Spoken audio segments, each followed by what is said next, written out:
Pernah nggak sih bro, lu ngerasa lu udah tahu apa yang harus dilakuin, tapi tetap aja nggak gerak-gerak? Lu udah nonton banyak video self-improvement, baca buku pengembangan diri, bikin to-do list, setting goal, bikin strategi hidup sampai ke detail kecil. Tapi nyatanya, hari-hari lu masih sama. Lu masih rebahan, masih buka HP tiap 5 menit, masih nunda hal yang udah jelas harus dikerjain.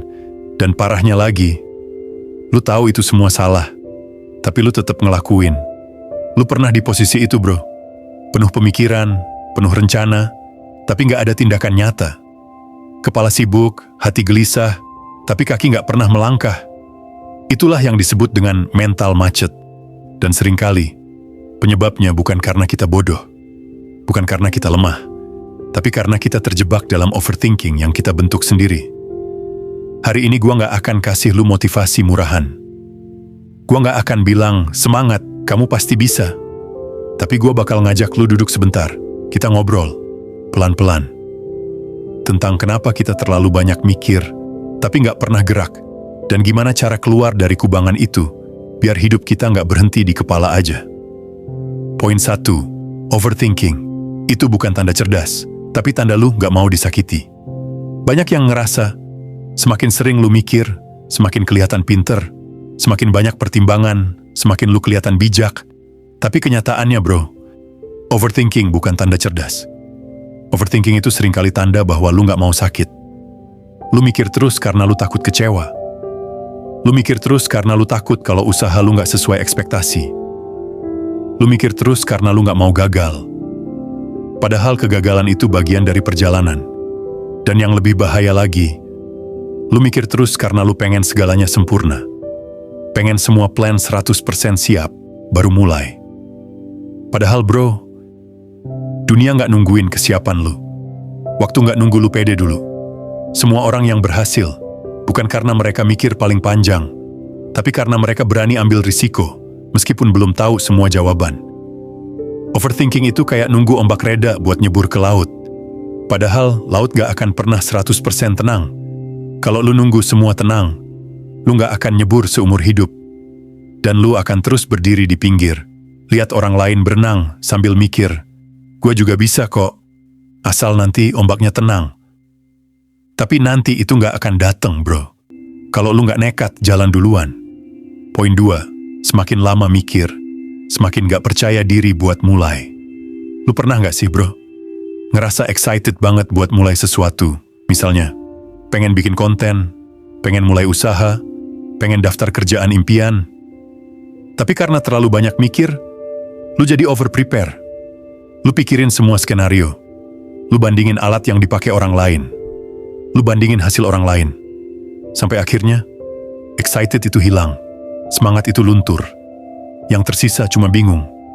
Dan akhirnya, gak jalan sama sekali. Ini yang sering kejadian bro. Karena terlalu banyak mikir, kita ngerasa gak cukup baik. Gak cukup siap. Gak cukup bagus dibanding orang lain. Padahal yang lu bandingin itu hasil akhir. Sementara lu baru mulai. Jelas aja beda. Dan itu bukan tanda lu gagal. Itu tanda lu manusia. Semangat itu bukan buat disimpan di kepala. Semangat itu harus dibakar lewat aksi. Kalau enggak, dia cuma jadi energi yang numpuk. Dan numpuk terlalu lama, bikin sesek. Kepala penuh ide, tapi tangan gak ngapa-ngapain. Dan itu nyakitin diri sendiri pelan-pelan. Poin 3. Yakin. Itu bukan syarat buat mulai, tapi hasil dari berani nyoba. Lu pernah ngerasa gini bro? Gua belum yakin. Gua gak pede. Gua takut salah. Dan karena belum yakin, lu pilih nunggu. Nunggu momen yang pas. Nunggu percaya diri. Nunggu validasi. Sampai kapan? Sampai semuanya sempurna. Tapi bro, rasa yakin itu bukan sesuatu yang jatuh dari langit. Yakin itu bukan awal. Yakin itu akibat. Akibat dari proses, akibat dari mencoba, akibat dari ngelewatin ragu tapi tetap jalan. Kalau lu nunggu yakin dulu baru mulai, lu bakal nunggu seumur hidup. Karena rasa yakin dateng justru setelah lu nekat jalan walau belum yakin. Semua orang yang akhirnya percaya diri, itu karena mereka berani ngelangkah dulu. Mereka nggak nunggu mood. Mereka nggak nunggu feel-nya datang. Mereka ngerasa ragu, tapi mereka tetap maju. Dan dari langkah-langkah kecil yang mereka ambil, rasa yakin itu mulai tumbuh. Pelan, tapi nyata. Yakin itu bukan lampu hijau. Yakin itu pelajaran setelah lu berani jalan di jalan yang gelap. Poin 4, gagal. Itu nggak separah yang lu takutin. Gua ngerti kenapa banyak orang nunda. Gua ngerti kenapa banyak orang overthinking. Karena mereka ngebayangin gagal itu kayak kiamat kecil. Takut diomongin, takut dicengin, takut dihina, takut bilang ke diri sendiri, tuh kan, gua emang payah. Tapi bro, gagal itu nggak segelap itu. Gagal itu bukan akhir, gagal itu proses. Dan justru, lu butuh gagal biar tahu cara benernya gimana. Gagal itu guru, dan dia ngajarnya keras, tapi pelajarannya nempel. Masalahnya, kita lebih sering ngebayangin versi gagal yang dilebih-lebihin. Padahal kenyataannya, gagal cuma bikin lu malu sebentar. Tapi diem dan gak ngapa-ngapain, itu nyakitin lu tiap hari. Gagal itu cuma satu momen. Tapi overthinking bisa nyiksa lu bertahun-tahun. Dan bro, kalau lu gagal hari ini, lu bisa mulai lagi besok. Tapi kalau lu gak mulai dari sekarang, lu gak akan punya apa-apa buat diperbaiki nanti. Poin 5, rencana hebat. Gak ada gunanya kalau cuma di kepala. Lu mungkin pernah bikin plan yang rapi banget, bikin strategi yang keren banget, bikin visi hidup, target tahunan, sampai roadmap 10 tahun. Tapi semua cuma di Notion, di catatan, di kepala. Dan akhirnya, gak ada yang kejadian, gak ada yang jalan. Karena rencana, tanpa tindakan, cuma jadi hayalan yang dibungkus rapi. Lu bisa punya 100 ide, tapi kalau gak ada satu pun yang dijalanin, itu gak akan ngubah apa-apa. Satu langkah kecil di dunia nyata, lebih kuat dari ribuan pikiran yang diam di otak. Lu gak butuh rencana sempurna. Lu butuh keberanian buat ngerjain satu hal kecil hari ini. Poin 6, lu gak takut gagal, lu takut sukses, tapi gak diakui. Gua mau ajak lu ngulik lebih dalam soal rasa takut, bro. Karena kadang, yang kita takutin bukan cuma gagal, tapi takut kalau berhasil pun gak ada yang peduli. Gue tahu ini kedengerannya aneh, tapi coba renungin. Lu pernah gak ngebayangin, lu udah capek-capek usaha, udah mulai, udah kerja keras, tapi gak ada yang ngeliat, gak ada yang apresiasi, gak ada yang bilang, keren bro. Dan dari situ, pelan-pelan semangat lu pudar, karena lu ngerasa, percuma gua mulai, kalau hasilnya juga gak dihargain. Lu jadi gak semangat bukan karena lu males, tapi karena lu kecewa duluan di kepala. Lu takut capek sendiri, takut maju sendirian, takut jalan jauh, tapi gak ada yang tepuk tangan. Dan lu nunda, karena lu ngerasa mending gak usah mulai sekalian, daripada mulai tapi gak dianggap. Tapi bro, kalau lu terus hidup demi validasi, lu akan terus jadi penonton di panggung orang lain. Perubahan sejati bukan tentang disorot, tapi tentang integritas. Tentang ngerjain sesuatu, walaupun gak ada yang lihat. Tentang tetap jalan, walaupun sepi. Tentang tetap percaya, walaupun gak ada yang ngerti perjuangan lu. Lu gak perlu banyak penonton buat punya arah. Lu cuma perlu satu hal. Kesadaran bahwa hidup ini punya makna, walau gak semua orang bisa lihat. Dan percaya sama gua, hasil gak pernah sia-sia kalau prosesnya dijalanin dengan niat yang lurus. Poin 7. Lu stuck bukan karena gak bisa, tapi karena terlalu keras sama diri sendiri. Ini salah satu alasan terdalam kenapa banyak orang mikir terus tapi gak gerak. Karena mereka belum berdamai sama diri sendiri. Lu pernah gak ngerasa kayak gini bro? Gue pengen mulai, tapi kayaknya gue bukan orang yang cukup konsisten.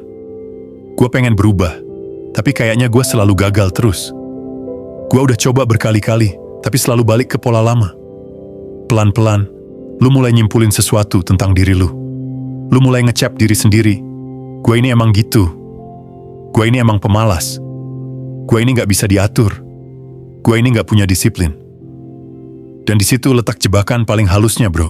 Lu bukan gak bisa. Lu cuma nyimpen terlalu banyak kecewa di kepala.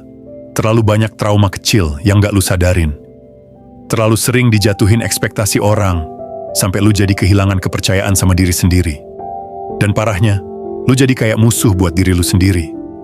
Setiap kali mau mulai, muncul suara kecil yang bilang, udahlah pasti gagal lagi. Lu kan gak pernah konsisten, Padahal, satu-satunya orang yang harus ngedukung lu tanpa syarat, ya lu sendiri. Gimana lu mau gerak kalau setiap langkah lu dikomentarin keras sama suara kepala lu sendiri? Makanya bro, sebelum lu gerak, lu harus berdamai dulu. Maafin diri sendiri atas semua gagal yang dulu. Hargai semua niat yang sempat kandas. Dan mulai bangun ulang hubungan yang sehat sama diri lu. Bukan buat jadi sempurna, tapi buat jadi manusia yang mau ngasih kesempatan kedua ke dirinya sendiri.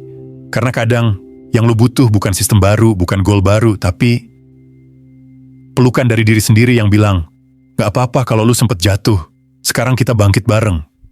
Bro, gue tahu rasanya mikir terlalu lama, sampai akhirnya gak ngelakuin apa-apa. Gue tahu rasanya capek di kepala, tapi kaki masih nempel di titik yang sama. Gue tahu rasanya punya banyak rencana, tapi semuanya cuma berakhir di catatan, bukan di kehidupan nyata. Dan gue pengen bilang satu hal penting ke lu. Lu gak rusak. Lu bukan malas. Lu bukan gagal. Lu cuma belum berani ngelepas beban yang ada di kepala lu. Kadang yang bikin kita stuck bukan kurang ide, tapi karena kita terus ngelawan diri sendiri. Makin banyak dipikirin, makin takut. Makin ditunda, makin berat. Dan makin berat, makin percaya bahwa kita emang gak bisa. Padahal sebenarnya, yang lu perluin bukan keajaiban, tapi keberanian buat ambil satu langkah kecil. Langkah yang mungkin kelihatannya sepele, tapi bisa jadi titik balik buat semua perubahan besar ke depan. Lu gak harus langsung lari. Cukup berdiri. Cukup geser satu langkah ke depan. Dan ulangi itu besok. Besoknya lagi. Sampai akhirnya, lu gak sadar, lu walau udah jauh dari tempat lu berdiri hari ini. Sekarang gue pengen tantang lu. Apa satu hal yang selama ini lu pikirin terus, tapi gak pernah lu mulai? Tulis di komentar. Dan yang lebih penting, apa langkah paling kecil yang bisa lu ambil hari ini? Gak usah nunggu siap, gak usah nunggu pede. Cukup satu langkah kecil, sekarang. Komentar lu bisa jadi refleksi buat orang lain. Dan siapa tahu, video ini jadi titik sadar buat orang yang lagi stuck di tempat yang sama. Kalau video ini bikin lu ngerasa lebih sadar, lebih ngerti arah, dan pengen terus berkembang, subscribe channel ini bro. Biar tiap minggu lu punya teman mikir, teman refleksi, teman perjalanan. Biar lu gak sendirian waktu nyari arah hidup. Gue tunggu lu di video selanjutnya.